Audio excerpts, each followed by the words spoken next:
The secret meeting that changed rap music and destroyed a generation.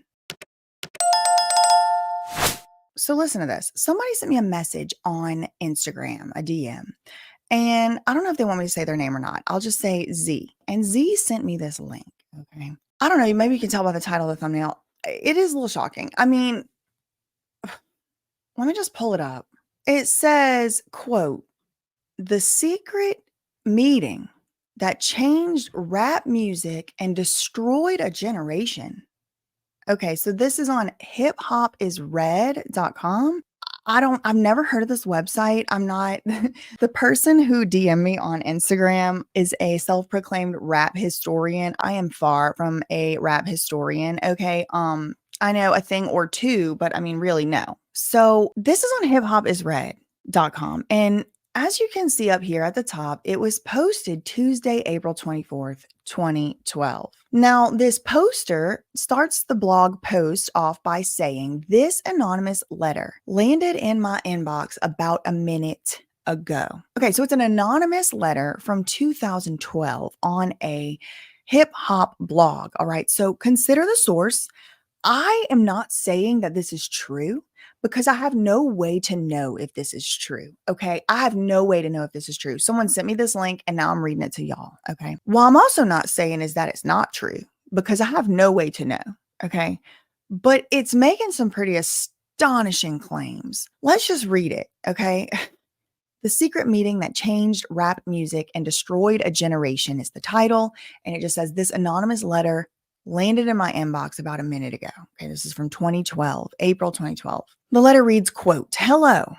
After more than 20 years, I have finally decided to tell the world what I witnessed in 1991, which I believe was one of the biggest turning points in popular music and ultimately American society. I've struggled for a long time weighing the pros and cons of making this story public as I was reluctant to implicate the individuals who were present that day. Okay, so this person, I'll say he pronouns. I'll just say he pronouns, but this could be a she. I don't know what the gender is, but I'll just say he. Because it's hard to say this person, this poster, this writer, the person who wrote the letter. I just want to say he. You know what I mean? They wouldn't work either because there's going to be a group of theys that I'm going to need to refer to. Okay, so I need a singular one. All right. I have struggled for a long time weighing the pros and cons. So he's struggled for a long time weighing out whether to talk about this, and he's thought about the pros and the cons.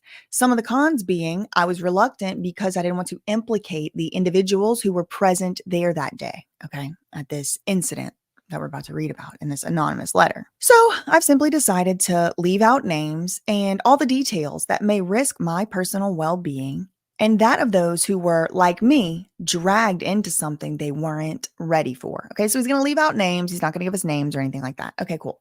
The second paragraph says, between the late 80s and early 90s, I was what you might call a decision maker with one of the more established companies in the music industry. I came from Europe in the early 80s and quickly established myself in the business. Came from Europe in the early 80s and quickly established him or herself in the business. The industry was different back then. Since technology and media weren't accessible to people like they are today, the industry had more control over the public and had the means to influence them any way it wanted. This may explain why in early 1991, I was invited to attend a closed-door meeting with a small group of music business insiders to discuss rap music's new direction. Okay. So he's saying in early 1991, he was invited to attend a closed-door meeting with a small group of music industry insiders, music business insiders. For what? To discuss rap music's new direction. 1991, right? This is years before Tupac was unalived, years before Biggie and Tupac. I mean, years before all of that. Okay. And we are being told by this anonymous letter in 2012, before all of that, there was a secret elite meeting with a small group of music business insiders to discuss rap music's new direction. The letter goes on to say, little did I know that we would be asked to participate in one of the most unethical and destructive business practices I've ever seen. The meeting was held at a private residence on the outskirts of Los Angeles. I remember about 25 to 30 people being there. Most of them familiar faces. Okay, so he says, I didn't know it at the time. This meeting was going to be them asking us to do some extremely unethical stuff. I get there, there's like 25, 30 people. It's at somebody's little like, private house in the Hollywood Hills or something, out private residence, outskirts of Los Angeles. I remember about 25. Could that be Calabasas? Just wondering. I remember about 25 to 30 people being there. This is 1991. I was 1 year old. I was probably just a few months old. If this is early 1991, I was a few months old. Just had been born over here, me. And here they are having an alleged meeting over there in this private residence. Okay. Right here on this second paragraph. Speaking to those I knew, we joked about the theme of the meeting, as many of us did not care for rap music and failed to see the purpose of being invited to a private gathering to discuss rap music's future. Okay, so this isn't just rap music insiders. This was industry insiders, music industry insiders. And then he says, this feels like I'm reading one of those scary stories on Reddit. You know, those like story times, like those, like that weird lamp or whatever. Among the attendees was a small group of unfamiliar faces who stayed to themselves and made no attempt to socialize beyond their circle. Okay, so he says he got there, there's 25, 30 people there, and a lot of them he knew, familiar faces. They're making jokes. They're like, okay, we're not even in rap, so why are they having us at this rap thing? And then also there's this small group of people who was not socializing at all and who he did not recognize. Based on their behavior and formal appearances, they didn't seem to be in our industry. Okay, so I'm thinking bankers, maybe hedge fund directors, maybe, I don't know, maybe even government agents. Girl, I don't know. I mean, what's formally dressed? Who knows? I mean, again, I don't know if this ever actually happened. I'm just reading a letter to y'all. Our casual chatter was interrupted when we were asked to sign a confidentiality agreement, preventing us from publicly discussing the information presented during the meeting. Needless to say, this intrigued and in some cases disturbed many of us. The agreement was only a page long, but very clear on the matter and consequences, which stated that violating the terms would result in job termination. Okay, so they're like passing out NDAs and people have to sign them. And if you don't sign them, then your job is going to get terminated. We asked several people what this meeting was about and the reason for such secrecy, but couldn't find anyone who had answers for us. A few people refused to sign the NDAs and they walked out. No one stopped them. I was tempted to follow, but curiosity got the best of me. A man who was part of the unfamiliar group collected the NDAs. Quickly after the meeting began, one of my industry colleagues, who shall remain nameless like everyone else, the industry colleague stands up and what? Thanked us for attending. He then gave the floor to a man who only introduced himself by first name and gave no further details about his personal background. I think he was the owner of the residence, but it was never confirmed. Okay, so one of the industry colleagues that is actually recognized, like the guy sitting there, the guy writing this letter, he's saying, I recognize this guy. One of my industry colleagues, he stands up and he starts thanking everybody for coming. He briefly praised all of us for the success we had achieved in our industry, and he congratulated us for being selected as part of this small group of decision makers. At this point, I began to feel slightly uncomfortable at the strangeness of this gathering. The subject quickly changed as the speaker went on to tell us that the respective companies we represented had invested in a very profitable industry, which could become even more rewarding with our active involvement.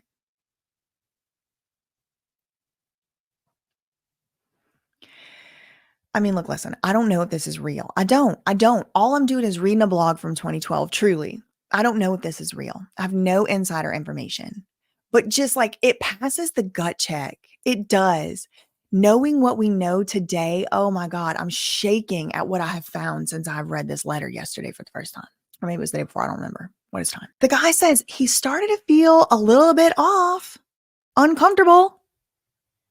At the strangeness of the gathering and the subject quickly changes, the speaker, the owner of the house, presumably went on to tell us that the companies we were there representing had invested in a business opportunity. And this business opportunity could become even more profitable if all the people at this secret meeting we were at right now would actively participate. It passes the gut check to me. Let's read further. He explained that the companies we work for had invested millions into the building of privately owned prisons, and that our positions of influence in the music industry would actually impact the profitability of these investments. What? The companies that they were there representing had invested millions of dollars into building private prisons. And our positions of influence in the music industry would actually impact the profitability of these investments. It would impact how profitable the prison investment would be. I remember many of us in the group immediately looking at each other in confusion. At the time, I did not know what a private prison was. Remember, this is 1991. He said, I didn't know what a private prison was at the time, but I wasn't the only one. Sure enough, someone asked what these private prisons were and what any of this had to do with us. We were told that the prisons were built by privately owned companies who received funding from the government based on the number of inmates that they had in there. And fast forward to 2018 or 2020, there was a judge in Pennsylvania that got sentenced to prison because he was a juvenile judge and he was putting young people, men, women, all races, into a specific juvenile detention facility, which was a privately owned one. And he was getting kickbacks. He was getting money.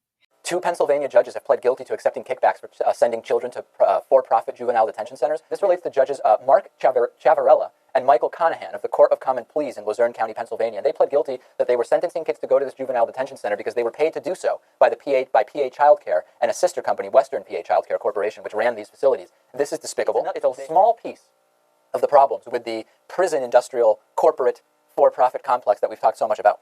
He was getting an amount of money. A judge. This will be 30 years later. 30 years later. And this is 2012 when this came out. I'm just naming one case. I mean, lots and lots of cases like this have happened involving private prisons. I mean, we all know about them now. We all know how it's corrupt. The prisons get money. The prisons get money per inmate, per head. It's just like a public school. That's why they call it the school to prison pipeline. That's why they start treating you like an inmate and grooming you to be an inmate, because they need you in their prisons. And let me tell y'all one thing else.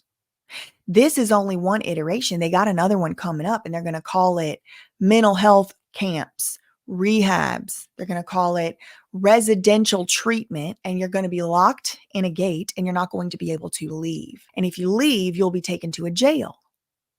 That is a concentration camp. There's already billions of dollars of funding toward this in California. It's already in place. I've been squawking about this since 2020, squawking from the mountain tops. Nobody has listened. This is another iteration of it. Did this happen? I don't know. I wasn't there. But do judges and has at least one judge been convicted of improperly receiving kickbacks for artificially sending perhaps more children into private prisons than he otherwise would have if he wasn't getting paid? Yeah, that's happened. That happened. Did the hip hop and the rap music industry in the early 90s largely shape the culture and the society that we live in today? Yes, it did.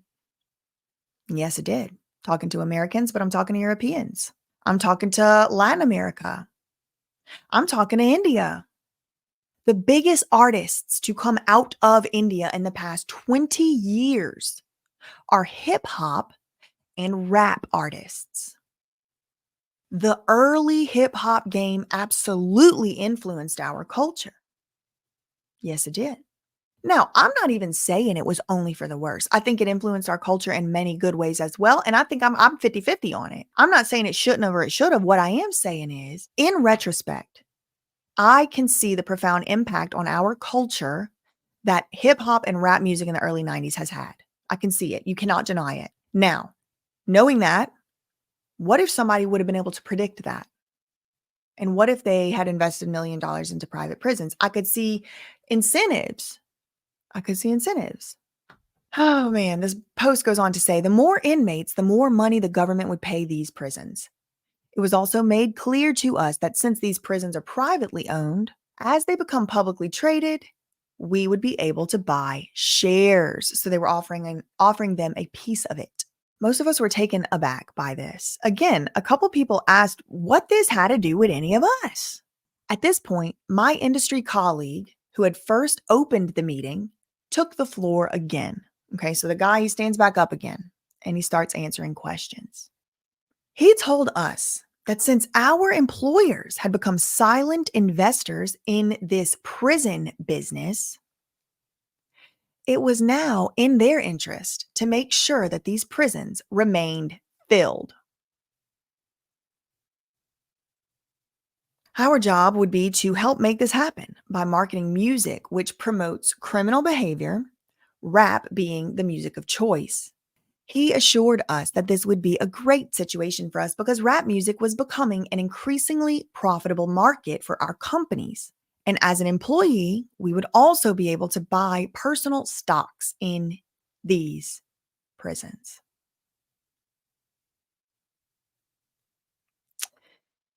Immediately, silence came over the room. You could have heard a pin drop. I remember looking around to make sure I wasn't dreaming and saw half of the people with dropped jaws. My daze was interrupted when someone shouted, "Is this a effing joke?" At this point, things became chaotic. Two of the men who were part of the unfamiliar group grabbed the man who shouted out and attempted to remove him from the house. So the man, he screamed, he stays like, "Is this a joke?" And then two men in black come remove him from the house, take him outside. A few of us, myself included, tried to intervene. One of them pulled out a pew-pew and we all backed off. They separated us from the crowd and all four of us were escorted outside. My industry colleague who had opened the meeting earlier hurried out to meet us and remind us we had signed an agreement and would suffer the consequences of speaking about this publicly or even with those who attended the meeting. So they would suffer consequences if they even so much as spoke about this to anybody else who was in the meeting who also signed it. Like no one could ever talk about it ever again. And knowing what we know now, I mean, how often are these NDAs used against people? Music industry, Hollywood. I mean, I'm starting to develop a whole side theory about the Church of Scientology, like providing a lot of these services. A lot of the tactics look exactly the same. J-Lo's dad is a Scientologist. And then Bijou Phillips apparently was best friends with Aaliyah. Bijou Phillips is Danny Masterson's wife. Danny Masterson, Scientologist. Then you got Diddy being very good friends with Ashton Kutcher, and Ashton Kutcher was doing Scientology Celebrity Center performances. I mean, I don't know. Anyway, back to this letter. The industry colleague has done now run outside, chased them outside, and reminded them all that they signed NDAs. And the person writing this, anonymous letter, the anonymous tipster says, I asked him why he was involved with something this corrupt. And he replied that it was bigger than the music business and nothing we'd want to challenge without risking consequences. Well, baby, it might have taken me about 30 years before I started challenging it because I was a few months old at this meeting, if it did happen. But I'm challenging it. And I dare somebody to try to do a consequence to me because everybody that's tried to give me a consequence for challenging corruption has suffered consequences much greater than anything that I ever suffered. Nothing you'd want to challenge without risking consequences. We all protested as he walked back into the house. I'm just wondering, was Lou Taylor at this meeting? I mean, I've really tried to keep it to myself, but it was 1990 when she started working with the Davamos Company, which has tangential ties to not only Enron, but also the subprime mortgage Lehman Brothers financial crisis of 2008. Lou Taylor started working with Diddy about 1991.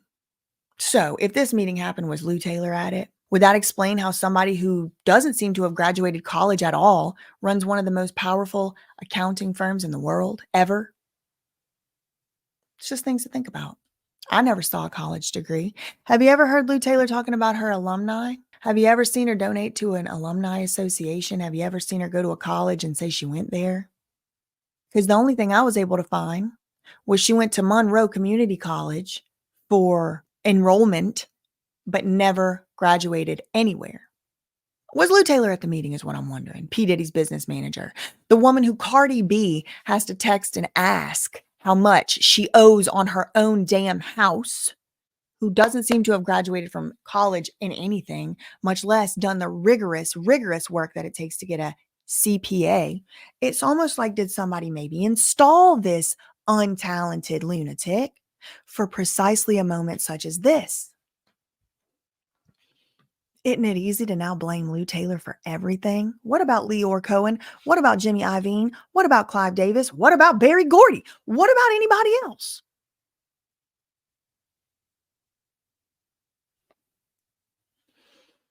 I remember word for word the last thing the host said, the industry host, the industry colleague.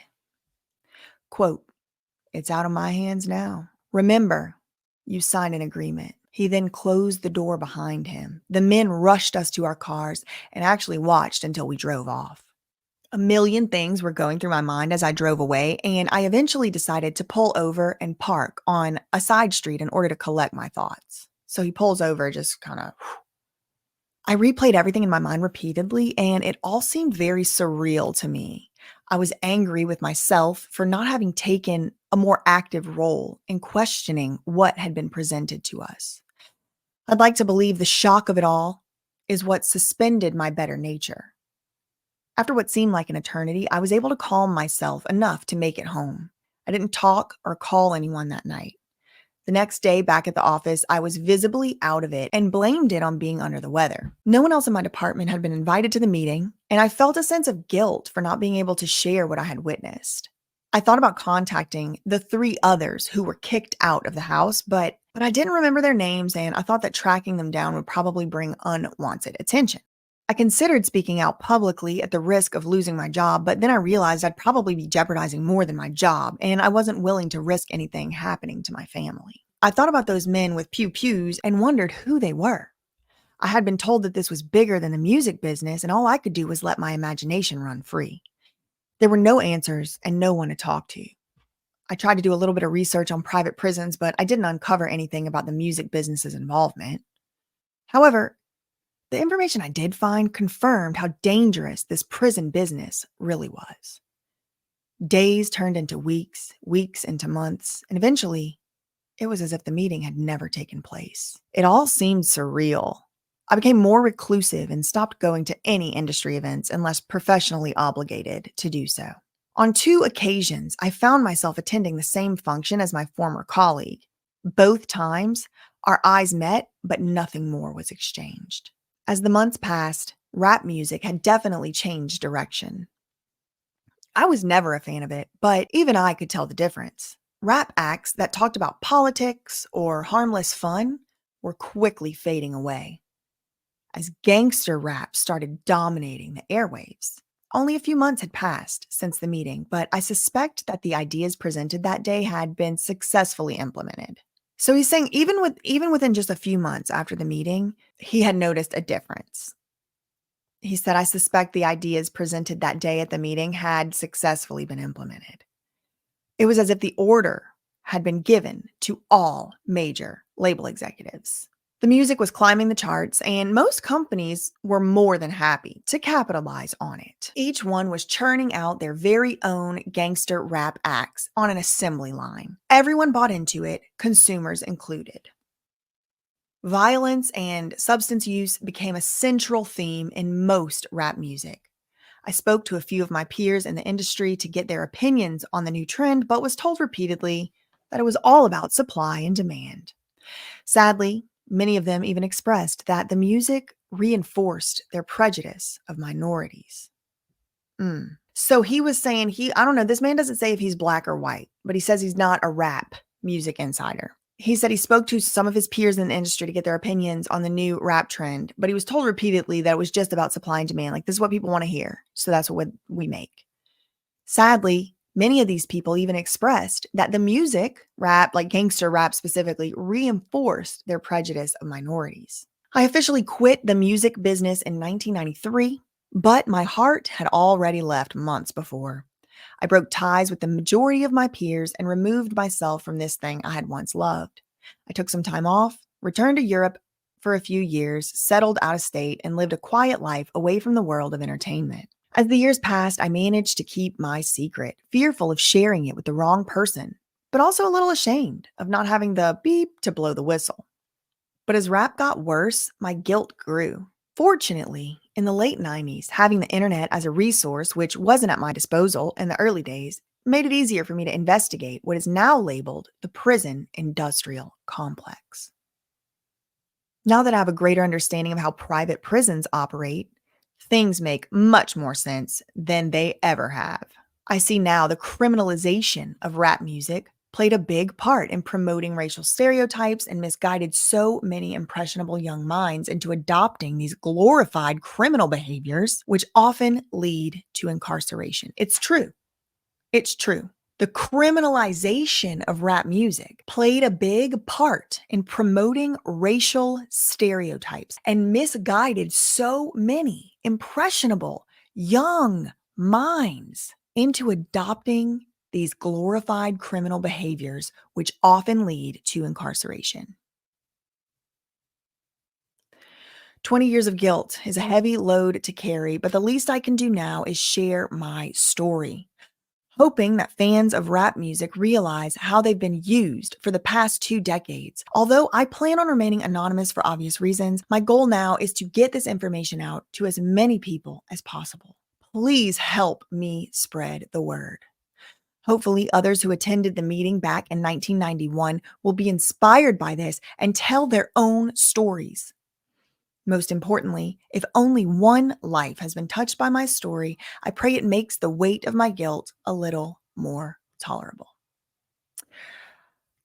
Again, I don't know if that's real. I don't know if that's true. I don't know if that's real. You tell me in the comments down below, and if you can verify or in any way validate that this meeting actually was real and it ever happened, whether it happened in 1991, who was there, what you saw, did you get a video VHS behind the scenes? Let us know. Better yet, you make a video about it. I ain't trying to break anything over here on this channel. One thing I did notice I want to point out is what he says about rap music and like how bad rap got. It's very nuanced because he also says at the beginning that there used to be rap about other stuff. There was rap, Public Enemy, hello. There was whole rap groups that were dedicated to criticizing the government. Remember that? I've never thought about this in this specific way. Hear me out. Hear me out. Listen where I'm going. Hear me out. I mean, what was Ice Cube? Who was it? FTP? I mean, there was all of this. Like, it was kind of like the theme in the very early 90s, right? Like,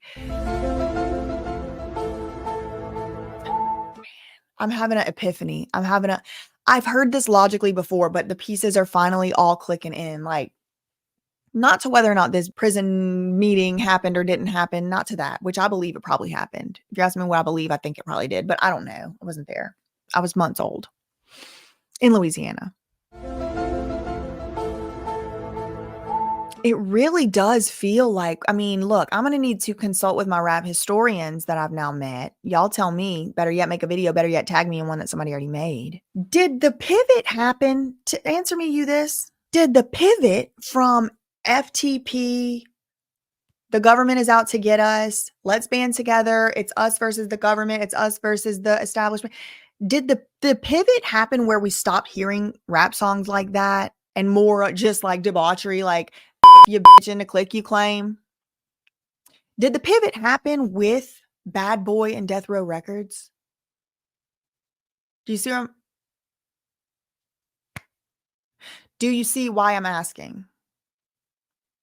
Was it Biggie and Tupac, an elaborate, overhyped PR stunt meant to funnel us, our brothers, our cousins, our classmates, you into prisons so that rich people can make money? Because I also seem to be being very distracted by the racial makeup of the inmates in the prisons. But what about the racial makeup of the people who are invested in the prisons? I'm actually interested in that because I guess the propaganda of it all really got to me. And I don't know why I just assumed any and everybody that's invested in a private prison must be a white person. Because couldn't it be?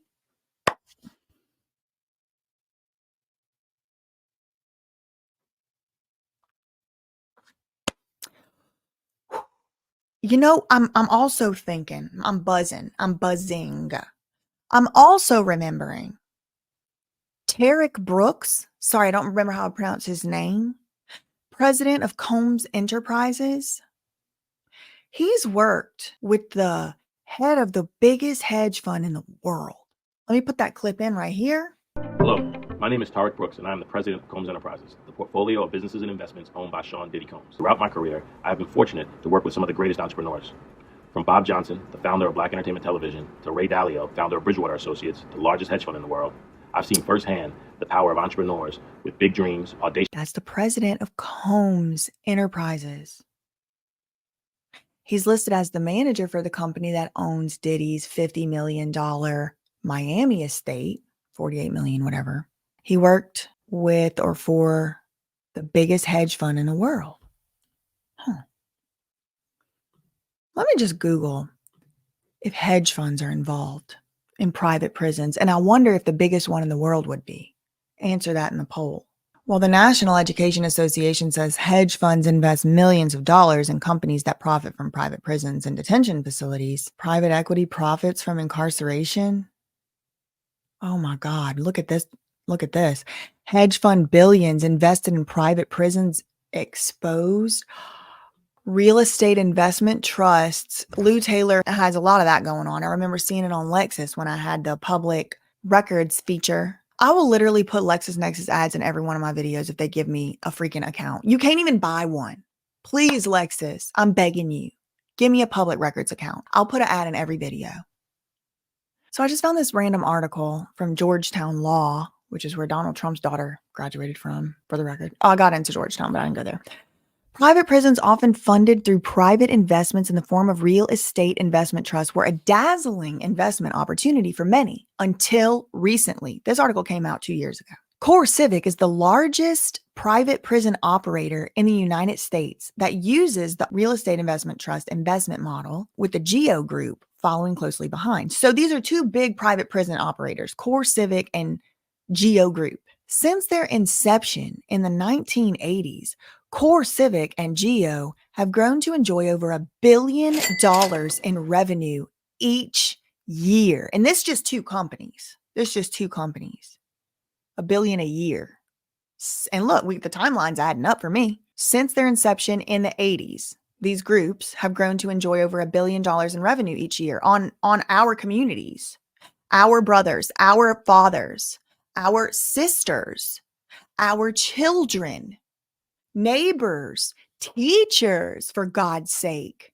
However, the Biden administration announced in 2021, not Joe Biden doing something good. Hold on, even a broken clock, y'all. The Biden administration announced in 2021 through an executive order that the Bureau of Prisons would no longer utilize contracts with private prisons for federal correctional facilities. Well, this just brings to my mind, why did Sean P. Diddy Puff Daddy Combs want to get transferred from the federal detention center that he was in into the private one in New Jersey? I'm just wondering. So, how did we get here? This article tells us. In the 1980s, a spike in crime rates across the country led to a wave of legislation resulting in a tough on crime attitude in all three branches of the government. Okay. So in the 1980s, there was crime. I wonder if it was influenced by anything they were seeing on TV. I just wonder. But this is 80s, right? This is not the 90s, 80s. But remember, the meeting allegedly happened in 1991. And if the meeting happened in 1991, the investment people had already spent millions on building the prisons, which means it had to have gone into the 80s, most likely. Okay, so plus also the politicians were also taking a punitive narrative advanced by these politicians. They were taking a punitive narrative saying, like, we got to punish, we got to punish.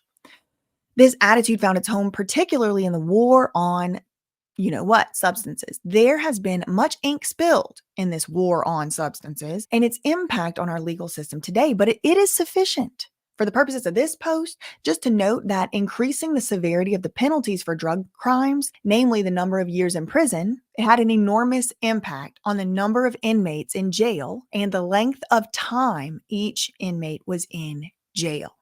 Y'all have all heard about this, whether it's in an academic setting or in your own life somehow. Perhaps in my experience, both. I've never been to jail, but I have family members who have. And this tough on crime attitude did result in these minimum mandatory sentences and things like that. And these 3 strikes laws, you've probably heard of these as well. And so it would lengthen the time that someone would be in jail, meaning it would increase the total number on any given day of any inmates in jail. And then just wait, just hold on just one godforsaken moment. Because you know what's being brought up in my mind right now? Let me pull up my web. This video wasn't supposed to be long, but I'm feeling divinely inspired right now. So let's just keep going. Do y'all remember this web that I was making? This isn't the web, it's just a web. Remember this guy, Big Joe? Remember him, Big Joe? He's a Diddy co-defendant in this Gloria Allred lawsuit. Okay. Remember, he has a couple businesses. One of them, Rhymes and Dimes brand, which is a magazine catalog. I don't really exactly know. He has Lockdown Books. Oh my God, I'm about to cry.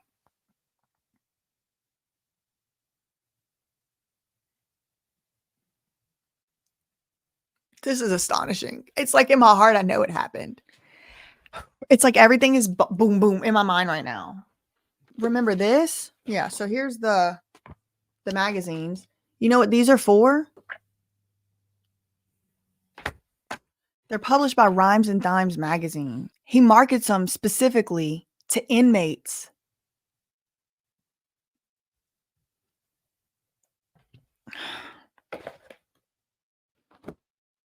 Then I'm thinking about that other lawsuit. Where is it?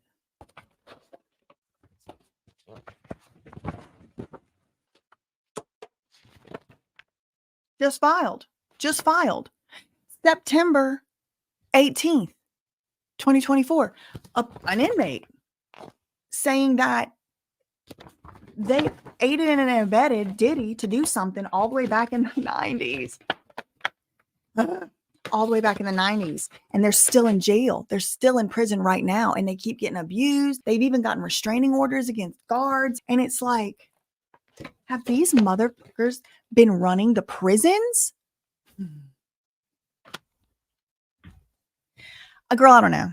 I do not know. I couldn't possibly know because I wasn't there. I couldn't possibly know. It's not like I'm a real psychic or anything. You know, I mean, so this article, again, we're reading it's an article that was written and published on a top 20 law school website 2 years ago. And they're saying in the 1980s, there was a spike in criminal activity, which led to a spike in tough on crime attitudes. It was exacerbated by politicians giving the tough on crime rhetoric.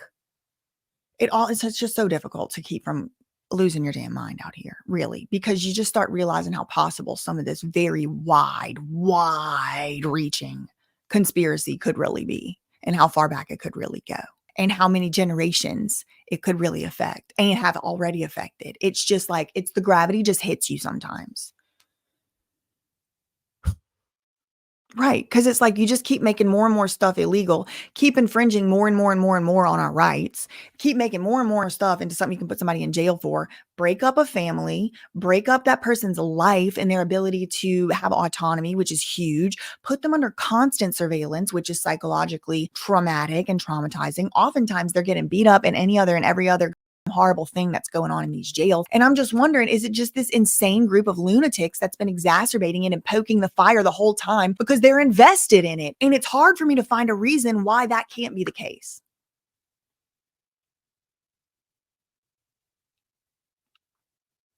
The prison population quadrupled in the United States. Do you know we have the largest per capita prison population in the whole world, on the whole planet? Land of the free. And it's like, yeah, maybe it is because they're putting crazy shit in our music, normalizing weird stuff. If you don't do this criminal behavior, then you are not cool or whatever. Quadrupled in the United States from roughly 300,000 inmates in 1970 to 3 million in 2017. So whenever all of a sudden everybody was getting put in prison for longer and longer time, they immediately needed more and more jails to put people in. I will bet one whole dollar. I'm not even a betting woman. I will bet $1. I will bet $1. The same people invested in the private prisons was invested in lobbyists to implement these exact war on drugs laws. I will bet $1. Somebody prove me wrong, I owe you $1. This landmark shift in the federal statutory landscape, it caused a need for more prisons, both public and private. However, facilities, the state-run ones that we pay for with our tax dollars, could not keep up. Therefore, to accommodate the onset of inmates who are now expected to be housed for much longer periods of time, the government began contracting with private companies, and this is what they want to do to addicts. This is what they want to do. Instead of the mental health court, y'all think y'all are going to go to stay in a vacation in Palm Beach? Hell no. You're going to a private detention center that has MH on the door. Before you run out and talk about we need to invest more money in mental health, we need to invest more money in mental health. Invest it in your own family's mental health because they're putting it in private prisons. And they're going to put mental health on the door. I have a pretty good track record for this type of predictions at this point, do I not? These private prison operators promised to either run and operate a government facility, so they were prison wardens, much to the degree of Susan Marie King Donaldson Perisher, or they could lease an existing facility that they already had to the government, or some combination. So they either own the buildings and they lease it to the government pays rent, or sometimes they own the building, they run the building, and the government just pays them to do it. Because people had weed, because people had a third strike. Now, look, listen, I do believe some of what I've been seeing going on does require somebody needs to be put in jail. I'm not anti-jail. I'm very anti and opposed to incentivizing private corporate interests to take away our inalienable rights. That is what I am opposed to. Did it happen? Did it not happen, girl? I don't know. You tell me in the comments down below. If you were there at the meeting, please make a video about it, go live about it, and I'll report on it. That's all I really had for today. In the meantime, facts ain't defamation, and neither is reading some public stuff, girl. We're going to be talking a little bit about Lou and Taylor today. This Lou Taylor woman. Lou Taylor and Robin Greenhill. Lou Taylor. Lou Taylor. Lou Taylor. Lou Taylor. Lou Taylor. Lou Taylor. Lou Taylor of TriStar Entertainment. Who worked with Sean Combs. Britney Spears. Very controversial manager. How do you get away with stealing $600 million from Britney? Someone who has tried coming after me. Apparently is paying off, allegedly, some of Diddy's victims from this slush fund. She's just what I call janky. Britney Spears and the woman at the center of the alleged recordings in her bedroom, Robin Greenhill. Do you have any involvement in the bugging of Britney's phone? And a lot of people have said that she is the person who is behind the scenes running Britney Spears' life on a day-to-day basis. I had to have Robin's approval before I spoke with Britney about a question Britney had. Lou Taylor modeled all of this after what Sean Combs did. And they don't want me to throw the parties no more. Special nights. What I've done in the past and what I'm going to do in the future, I've just begun. That's a scary thing. So, Lou, you made a deal with the devil, huh, honey? Problem. My personal hashtag moment this year is hashtag say no. Diddy works with Lou Taylor.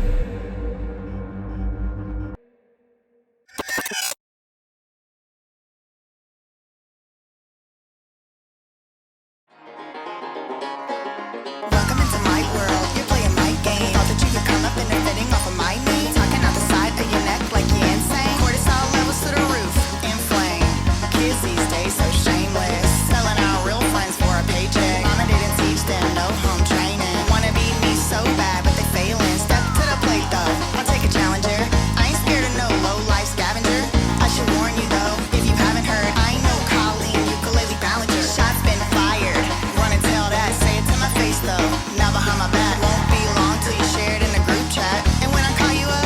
backtrack. And you should've kept my name out your mouth. That's legal, how it all turned